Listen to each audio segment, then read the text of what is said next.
Hello friend, আমি Sohanur from Bangladesh ICT academy. Microsoft ওয়ার্ডের নতুন একটা ভিডিওতে সবাইকে স্বাগতম।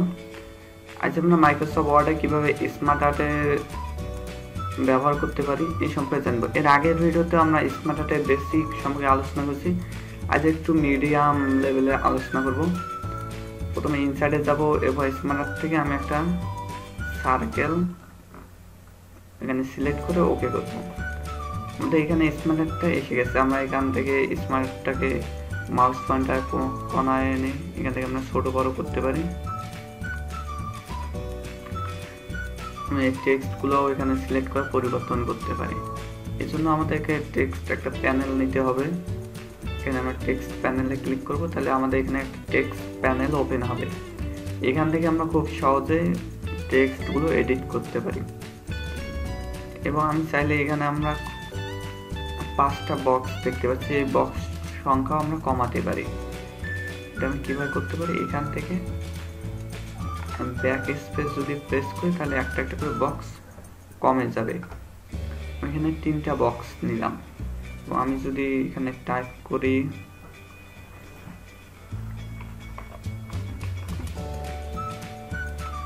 স্লিপ, এখানে আমি টাইপ করলাম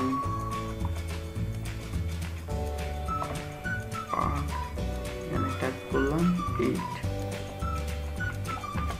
এবং আমরা যদি আরো এখানে কোনো বক্স অ্যাড করতে চাই তাহলে এখানে আমরা যদি এন্টার কি প্রেস করি তাহলে আরো বক্স অ্যাড হবে। এখন আমরা যদি এখানকার প্রতিটা ওয়ার্ডকে ফার্স্ট ওপরটা করে ক্যাপিটাল লেটার করতে চাই, আমরা এখানে বক্সটাকে সিলেক্ট করবো এবং হোমে আসবো। এখান থেকে আমরা আগে এই জেনেছি প্রথমে ওদিকে এই কোর্সের যে এখান থেকে আমি যদি সেন্টেন্স কেস দিই অথবা ক্যাপিটাল লেটার ইস ওয়ার্ড দিই তাহলে প্রতিটা ওয়ার্ডের ফার্স্ট লেটারটা করে বড় হাতের হবে বা ক্যাপিটাল লেটার হবে। এবং আমি এই সম্পর্কে এখানে এই সেটিংগুলো সম্পর্কে বা অপশনগুলো সম্পর্কে আগের ভিডিওতে আলোচনা করছি যে আমরা যখন টেক্সট নেব তখন এই আমাদের স্মার্ট আর্টটা কীভাবে শো করবে এখান থেকে আমরা সেটা বলে দিতে পারি। এখন আমি স্মার্ট আর্টের কিছু ডিজাইন সম্পর্কে আলোচনা করবো। আমি এখানে ডিজাইনে ক্লিক করে তার এখানে দেখতে পাচ্ছি অ্যাড শেপ, অর্থাৎ আমি একটা শেপে ক্লিক করলাম। এখানে অ্যাড শেপ থেকে আমি যদি অ্যাড শেপ করি তাহলে এখানে ওই শেপ ওই রকম একটা শেপ ক্রিয়েট হবে।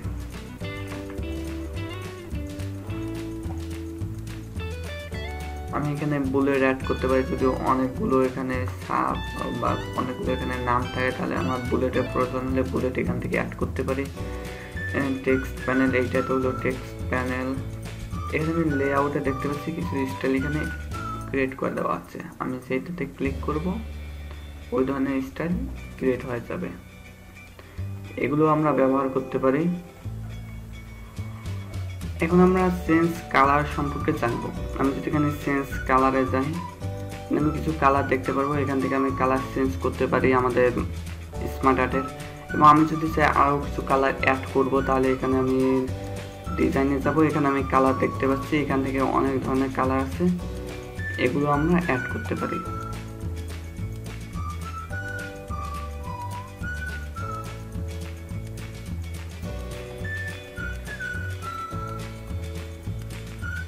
এরপর আমরা দেখতে পাচ্ছি এখানে স্মার্ট আর্ট স্টাইল, এখান থেকে কিছু স্মার্ট আর্ট স্টাইল ক্রিয়েট করে দেওয়া আছে। স্টাইল এখানে 3D স্টাইল আছে, কিছু শ্যাডো ক্রিয়েট করে দেওয়া আছে, শ্যাডো স্টাইল, এগুলো আমরা ব্যবহার করতে পারি। এবং আমরা যদি চাই এগুলোকে আমি রিস্টার্ট করবো, অর্থাৎ আমাদের কোনো গ্রাফিক্স ভুল হয়ে গেছে আমি এটা রাখতে চাচ্ছি না, তাহলে এখান থেকে আমি রিস্টার্ট দিতে পারি। এবার আমি এখান থেকে ফরম্যাট অপশনে যাব। এখানে আমি কিছু এখানে অপশন দেখতে পাচ্ছি, এগুলো নিয়ে আলোচনা করবো। শেপ অপশন, সেজন্য একটা আমি শেপে এখানে সিলেক্ট করব। এখন দেখতে পাচ্ছি এখানে চেঞ্জ শেপ। আমি যদি এই শেপটা বক্স আছে রাউন্ড, এটাকে আমি চেঞ্জ করতে চাইলে এখানে যাব এবং আমাদের পছন্দ মতো আমি এখানে একটা শেপ দেব। এভাবে আমি আমাদের শেপ চেঞ্জ করতে পারি। এখান থেকে আমি বড় ছোট করতে পারি, এখানে বড় করতে পারি, এটা থেকে আমি ছোট করতে পারি। তারপর এখানে শেপ স্টাইল আছে, এখান থেকে আমি শেপটা কোন ধরনের চাই, শুধু আউটলাইন চাই না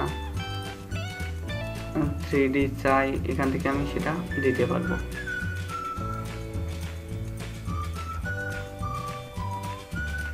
তারপর এখানে আমাদের শেপটা, এই শেপটার ফিল কি হবে এগুলো আমি এখান থেকে দিতে পারি। এখানে গ্রেডিয়েন্ট, পিকচার, টেক্সচার এগুলো আছে।